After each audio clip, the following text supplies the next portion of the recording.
বিসমিল্লাহির রহমানির রহিম। আসসালামু আলাইকুম ওয়া রাহমাতুল্লাহি ওয়া বারাকাতুহু। আশা করি সবাই ভালো আছেন।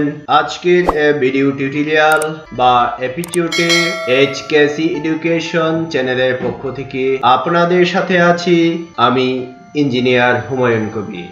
আজকে যে বিষয়টি নিয়ে আলোচনা করব সেটি হলো, তবে আজকে আপনাদেরকে দেখানো হবে কিভাবে এমন একটি টেবুলেশন শীট তৈরি করতে পারেন।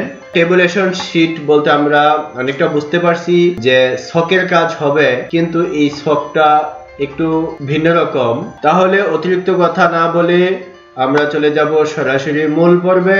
আমি একটি ওয়ার্ড ফাইল ওপেন করে নেই, কিন্তু আমার এই টেবুলেশন শীটটা করার জন্য কলাম হবে 38টি এবং রো হবে 21টি। তাহলে সাধারণত আমার একটি লিগ্যাল সাইজের দৈর্ঘ্য হলো 14 ইঞ্চি। এই 14 ইঞ্চি জায়গার ভিতরে মার্জিন বাদ দিয়ে বাকি জায়গাটুকুর ভিতরে আমার 38টা কলাম তৈরি করতে হবে। তবে দেখুন কিভাবে তৈরি করতে হবে আমাদের এই টেবুলেশন শীটটি। তাহলে আমি একটি ওয়ার্ড ফাইল যখন ওপেন করলাম, আমি সর্বপ্রথম পেজ সেটআপ দিয়ে নিব। তাহলে পেজ লেআউট, সাইজ, এইখান থেকে আমি লিগ্যাল সাইজ সিলেক্ট করে দিব এবং ওরিয়েন্টেশনে গিয়ে আমি অবশ্যই ল্যান্ডস্কেপ করে দিব। তারপর মার্জিন, সাধারণত নরমাল থেকে আমরা নেরো দিতে পারি, কিন্তু আমরা কাস্টম মার্জিনে গিয়ে আমাদের প্রয়োজন মতো জায়গা আমরা নিয়ে নেব। সব দিকে আমি 0.3 দিব। টপ বটম লেফট রাইট করে দিলাম এবং ওকে। এখন আমার পেজ সেটআপটা হয়ে গেছে। দেখেন এর ভিতরে আমি লিখবো, হোম মেনুতে গেলাম, আমার লেখার সাইজ হবে 11। তাহলে আমি এখানে উপরে কিছু অংশ আছে সেটা আমি লিখে নিই, শ্রীপুর ইঞ্জিনিয়ারিং কলেজ। তার আগে কন্ট্রোল এ দিয়ে আমি ফন্টটাকে সিলেক্ট করে নেব যেন সুন্দর দেখা যায় আমার টেবিলটাকে। তারপর দিলাম সেশন, তারপরে TEC, তারপরে কোড নাম্বার, কলেজ কোড, আমি এটাকে ব্ল্যাঙ্ক রাখলাম। College code Sreepur Gazipur. তারপরে যেটা দিব সেটা হলো সেমিস্টার, এইভাবে আমরা দিয়ে নিলাম। এখন আমি ছকটা আঁকবো। তবে এই যে এলোমেলো কাটাকাটি ছকটা, এটার জন্য আমি প্রথমে হিসাব করে আমি রো এবং কলাম নিয়ে নিব। আমি ড্র টেবিল আমি ইউজ করব না, আমি শুধু ইরেজার ইউজ করব। এই তাহলে ইনসার্ট টেবিল আমার কলাম লাগবে 38টি, রো লাগবে 22টি। এন্টার। আমি আমার টেবিলটাকে তৈরি করে নিলাম এবং হোম মেনুতে গিয়ে আমার টেবিলটাকে সেন্টার করে নিব। ওকে, এখন আমি আমার কাজের সুবিধার্থে আমি প্রথমে পেজটাকে জুম করে নিচ্ছি এবং ফার্স্টে যেটা আছে আমার এই টেবিলের একবারে বাম পাশ থেকে প্রথমে 5টা দাগ কাটা আছে, আমি কাটবো। লেআউট, ইরেজার, 5টা দাগ কেটে দিলাম। তারপরে আমি 5টা কাটবো, তারপরেও 5টা কাটবো, তারপরে কাটবো 4টি, আর উপর থেকে কাটবো আমি 1 2 3টা।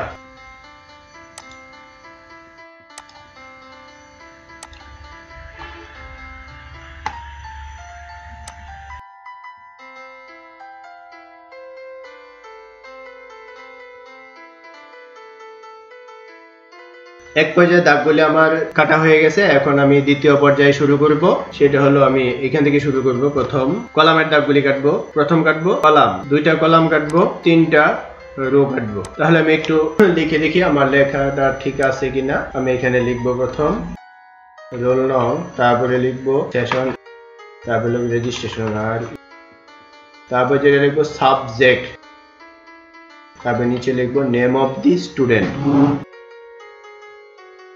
তারপরে লিখবো সাবজেক্ট কোড, তারপরে লিখবো TP, তারপরে C, TPC এটা খালি থাকবে। এখানে লিখবো আমি TC, তারপরে PF, তারপরে লিখবো টোটাল, তারপরে এখানে লিখবো আমি PC, PF, তারপরে LG, তারপর হলো GPA, GPA। তাহলে আমার অনেকটা মিলে গেছে, এইভাবেই হবে। এখন আমার টেবিলে আকৃতিটা ঠিক আছে, কিন্তু আমার ঘরগুলো অনেকটা চেঞ্জ হয়ে গেছে। আমি এগুলিকে ঠিক করে নিব, এগুলিকে আমি সিলেক্ট করব, এই ঘরগুলিকে সিলেক্ট করে আমি রোটেশন চেঞ্জ করে দিব। ওকে, আমার হয়ে গেছে। আমি এখন এখান থেকে মিডল করে দিলাম। তারপর এখানে একটা তীর চিহ্ন আমার এড করতে হবে, ইনসার্ট সিম্বল, ইনসার্ট। ওকে, তাহলে আমি এইভাবে ঘরগুলিকে কাটবো। তারপরে আমি ফিনিশিং এ যাব। ইরেজার, এটা কাটবো, এটা 2টা, 1 2 3, 1 2।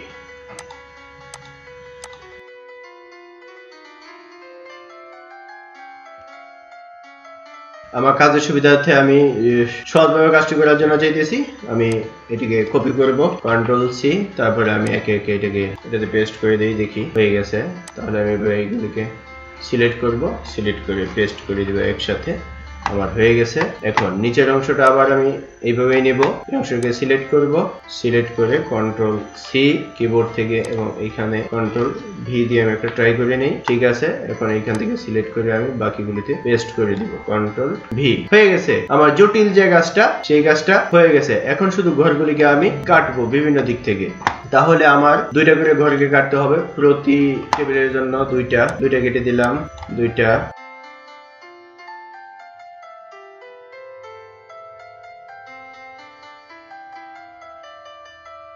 এইভাবে কেটে দিলাম আমি। এখন যে কাজটি আমার করতে হবে, 2টা কাটবো, এটা কাটবো, এটা কাটবো, এইটা, এইটা এবং এইটাও কেটে দিব। ঠিক আছে, তাহলে আমি সবগুলি এইভাবে কাটতে থাকি।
এখন দেখেন আমার কাজগুলি মোটামুটি শেষ পর্যায়ে। এখন আমি শুধু এটাকে সাজাবো। তাহলে আমার কাজটা মোটামুটি শেষ হয়ে গেল। এখন আমি এই লেখাগুলিকে সেন্টার করে দিব, আমার উপরে এতটুকু জায়গা থাকবে আর এখানেও একটু জায়গা থাকবে, এইরকম। এখন আমার মোটামুটি কাজ শেষ। আমি একটা একটা সিলেক্ট না করে, একটা একটা না করে আমি টোটাল টেবিলটাকে আমি একসাথে সেন্টার করে দিচ্ছি। তারপর আমি এখান থেকে সিলেক্ট করব, যতগুলি ঘর আছে সবগুলিকে সিলেক্ট করে কন্ট্রোল ই, কিবোর্ড থেকে কন্ট্রোল ই প্রেস করে দিলাম। এখন দেখেন আমার যে লেখাগুলি ছিল সবগুলি প্রত্যেকটা ঘরের মাঝখানে চলে আসছে। তাহলে আমার আজকের ভিডিওটি এইটা দেখানোর জন্যই ছিল। আমি এই টেবিলটাকে আরো একটু সাজিয়ে নিই, উপরের অংশটা বাকি রয়েছে, সিলেক্ট করে আমি সেন্টার করে দিলাম এবং লেখার সাইজটাকে একটু বড় করে দেই, উপরের লেখাটাকে আরো বড় করে দেই আর এগুলিকে একটু কেটে আমি মাঝখানে করে দিয়ে দিয়েছি সবগুলিকে কাজের সুবিধার্থে। এটাকে আমি রিল্যাক্স করে দেই এবং এটাকে আমি এখানে পেস্ট করে দিলাম এবং একটু বড় করে দেই এবং সবগুলিকে কন্ট্রোল বি দিয়ে বোল্ড করে দিলাম এবং এই লেখাগুলিকে আরো বৃদ্ধি করে দিতে পারি এবং এখানে ডট ডট আরো বেশি দিতে পারি। এইরকম আমার টেবিলটা হবে।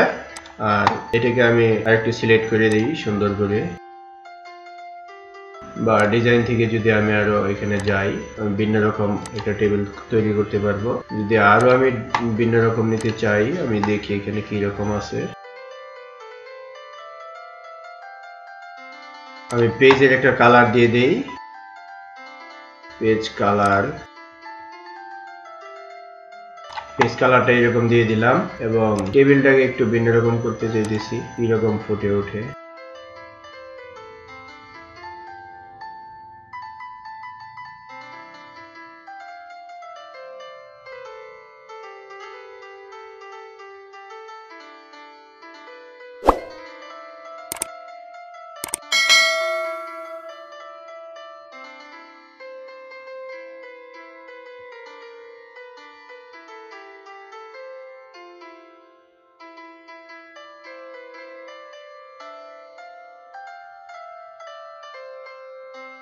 তবে এতক্ষণ যারা কষ্ট করে আমার এই ভিডিওটি দেখলেন তাদেরকে অনেক অনেক ধন্যবাদ।